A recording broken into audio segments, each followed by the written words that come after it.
All right, so it's going to be a review of Avatar: Fire and Ash. This is the third Avatar movie, once again directed by James Cameron. I did not like that second one. I feel like these sequels for Avatar are forced, and it should have just stayed with the first movie. And so James Cameron just it seems like he's like forcing these movies on us to me. I didn't like that second one for a number of reasons. The plot lines didn't work for me. The family dynamic for the most part was pretty good, but I didn't care for the kids and issues they have with other kids and them getting lost or trying to save a whale. And I didn't care. It felt largely padded. 3 hours, and the 3D didn't even work for me either, so it was hard to sit through because of that. I just didn't care for that second one. So whatever. This third one, I was like, okay, it's coming. I'll probably end up seeing it and reviewing it, but I don't care. But the trailers were all right. I was like, okay, this might be interesting. All right, so in this, we have Jake and Neytiri, once again played by Sam Worthington and Zoe Saldana. Their family, at the end of the second movie, one of their sons died, and so they're grieving, and their family's going through a lot emotionally as a result. But then they also have something else going on with their family. Spider, the human boy that lives with them, he's having issues with his breathing mask. Obviously humans can't breathe on Pandora, even though the villain humans still, for whatever reason, want to live on Pandora, have people live there. It's ridiculous. But as a result of that, they decide, oh, they got to take him somewhere, right? They got to take him away. So on their way to, I believe they were taking him to the scientists or something like that. I can't remember. They get attacked by this villain group of Navi, these fire Navi, led by Varang, played by Una Chaplin. And they get attacked, and this villain group, they're ruthless. They really are. So as a result of this whole attack and everything like that, Spider almost dies because he's having issues with his breathing mask still. And because of some things that happen, he ends up being able to actually breathe on Pandora. So because of that, the humans they really want him now because they feel like they could study him and find some way for humans to actually be able to live on Pandora. So it's all about protecting him, keeping him away from the humans that want to take him away. But then there's also some conflict because it's like, okay, now he's kind of a threat to Pandora and the Navi as a whole for if they actually do get him. So, like, what do we do with him? I didn't like this movie overall, but I did like parts of this movie definitely more than that second one. If I had to pick which one to rewatch, it would probably be this one over that second one. But you know, eh, I definitely have positives before we get into the stuff I really didn't like. So visuals and effects, obviously, they're great, right? Like the 3D didn't work for me that second time around with that second movie. 3D works for me here. I thought the 3D was really good. I still had to close one eye to read the subtitles, but that wasn't that big of a deal. It still looks great. All the different creatures and environments and seeing the Navi bodies glow in the water at night, and all these different colors and lights, and it really comes together. Like this is a well realized world with an ecosystem and everything, and it do- it still is impressive. It still is very impressive. If it had a story to go along with that, I could see the hype. But yeah, no, the unfortunately the story doesn't do enough. Doesn't do the visuals justice. I think the score is pretty good. Once again, I think the performances are good, all but one, and that is Spider. We'll get back to Spider. The performance I think that's the best or blew me away the most was Una Chaplin as this villain, this Navi villain Varang. A lot of personality. I like that character. I wish there was more depth when it came to that Navi villain group because by the end of it, it's like they're just another adversary to go after. And because they've joined the humans, it's like, okay, well, they're just more to have to fight on that. The sides are still pretty much the same. It's just they're Navi on that side now. But I like that. They just want to watch the world burn, and I think that Varang has a really good dynamic with Quaritch, who's probably the best he's been in any of these movies. Quaritch has a lot of charisma, And it's just almost like they just let Stephen Lang just have fun with it, right? There's a point where she puts some up his nose and he gets high and he's like, yeah, while she's saying whatever, telling her backstory and what she believes in and all that, and he's like, yeah, laughing to it. I thought that was fun. There's some fun moments in this with Quaritch and Varang, and I think they have a good dynamic. And I don't know, it's just like whenever they were on screen, especially Varang, they just like kind of took over the movie. Like the movie became about them, right? Because they just had so much more personality than most of the rest of the characters. Really, all of them. Honestly, I could probably watch this movie from Quattridge's perspective over Jake's. To be honest, he's even outshining Jake at this point. The action, I think the action is good. There's so much of it that you get numb to it, but I think the action's good. It's very filled with explosions and spectacle, and we got this other group of Navi now, and they're really rootless, and they're really interested in getting the human weapons, and now that they have them, they're like shooting the RPGs and shooting the guns and stuff like that. I mean, there's a all-out battle, land, sea, air. I mean, it is crazy by the end. And, there's a lot of spectacle to it. There's a lot of fun you can have with it, if you're still with it by the end of the movie. By the end of the movie, I'm numb to it and I'm ready to go home, but we'll get to that. All right, so as far as the negatives, because this movie still didn't work for me, let's start off with our boy, Spider, played by Jack Champion, this human boy that's around them. Um, this character is terrible. He feels still, forced into everything.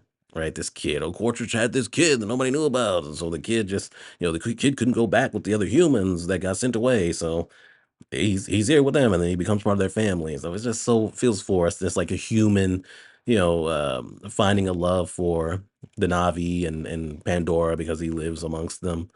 And so it's like, it feels forced to me. But the character is so annoying. This character, this character, there's not a scene that this character can't ruin, right? There could be a dramatic scene, a powerful dramatic scene, a sad scene, and this character will come in and say some goofy ass fucking line and ruin the scene. It happens so often. It's like every time he opens his mouth, just about, it's either his line delivery doesn't work, so you don't get those emotional scenes, those emotional moments out of him, or he's coming in to say some dumb shit, right? Like the dialogue's already bad when it comes to the kids. When it comes to hey bro, hey cuz, like with the that was also with the second one too. But oh my god, it is the worst of it with this character. Also, he has this kind of romance with Sigourney Weaver's, like, Na'vi kid, Kiri, who's also played by Sigourney Weaver. They have, like, a romance, and I was like, "Well, you guys are supposed to be all like a family, like, you're all supposed to see each other as a family, including him." And, there's even a point where he calls Jake dad in this, and it's like, why is he okay, it feels a little weird that you would have a romance going on within this family dynamic. Um, that just feels weird. But, man, I hated this character. I hate this character. So, you have your main plot hinge on protecting this character, and the humans really wanted to get this character because, of what happened in this movie with him being able to breathe on Pandora, amongst other things, just study him, do tests on him, and stuff like that. And because he's such a terrible character, I'm not invested in that plot, which is pretty much the main plot of this movie. And so, like, you've lost me. You really have. I was like, I don't care about protecting this fucking kid. Just fucking kill him. We have other plots that I don't care about. We brought back the whole thing with the whale, with one of the sons. He runs off because he wants to be with the exiled whale, and they have to talk to the other whales that exiled that whale. Like, hey, you guys are dying. Like the humans are hunting you guys and taking you out, and so you're exiling this one for when you should be like fighting back alongside him. It's just that whole thing feels like unnecessary and stuff like that. It's like it's not much of a decision when these people are actively hunting you guys down of whether you should fight back or not.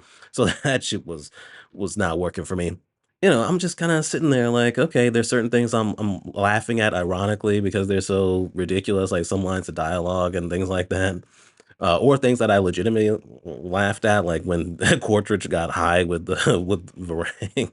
Uh, but for the most part, I'm like, okay, this still feels largely forced. And like, how many times can you keep doing this? Like, how many times can you keep having the humans hunting them down or trying to find them, or Quaritch trying to find Jig and get his revenge? And then, they're all about protecting each other and about the family dynamic, and they have little arguments with each other for a little bit, little conflicts, and then, it all ends in, a big battle scene at the end. Like, how many times can you keep doing that? Right? And how many times can you keep making movies that are so clearly mainly the visuals, but then you're making us sit in the theater for so fucking long?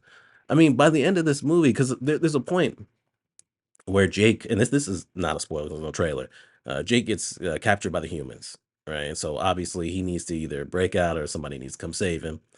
And, even though I like the sequence that's happening in that, I was thinking to myself, I was like, this could be the climactic fight scene, right? All the villains are right here, right? All these heroes, they join up and come together to save Jake after all he's done. It's like, we can bring the fight to them, right? Like this could be the climactic fight at the end, but it's not. So as I'm watching it, I'm thinking, shit, we got a whole nother fucking action scene to watch. And it's like, man, it has already been so fucking long. And we have this big bombastic explosion filled action scene, and we ain't nowhere near done. I was thinking to myself, man, this is hard to sit through, man.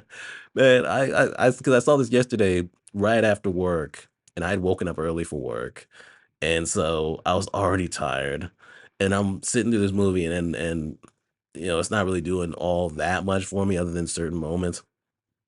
And when it got towards the end, I was like, man, you are really, really fighting ending right now, right? Like the action scenes are going on, and like the movie is also like fighting the end credits, like trying to like hold them back. I mean, god damn. I mean, I was watching the final action scene, and I was like the action wasn't just on the screen. There was also a fight going on in my theater seat. I was fighting sleep so fucking hard, man. I was fighting for my life to stay awake. It was so hard, man. You got this big spectacle action scene, all this fighting going on, explosions, and it's we're in the air, we're in the water, we're on the ground. Characters are getting knocked off their flying thing that they're on, and all this is chaos. It is absolute chaos. And I'm like, uh, uh, I'm like really fighting to stay awake. Oh my god, this movie's so fucking long, man. I was miserable. I was like, man, I am fighting for my life. And as I'm watching it, I start to realize I was like, bruh, this is this is the same ending as the second movie. It's damn near the same thing. It's just a big battle, right? At one point, the youngest, who's barely does anything in this movie, might as well not even be in this movie. The youngest of the family, Jake's youngest kid, gets captured. And I was like, didn't that happen at the end of the second movie during the fight too? It's like, bruh, like I'm getting mad after because once I realized, I was like, how is this that much different from the ending of the second movie? I started to get really upset. I was like, man, I gotta I gotta fight sleep to watch this shit, and you're basically doing a slightly different ending that I already sat through and I already didn't like with the second movie. It's like, man, I wanted to honestly, I was getting to the point where I was like, man, I want to kick James Cameron's ass. Like, why is he forcing this stuff on us? These movies just don't work, man. They don't work, man. They don't work, man. That first movie, it's called Avatar, right? You got this guy. He's on this alien planet.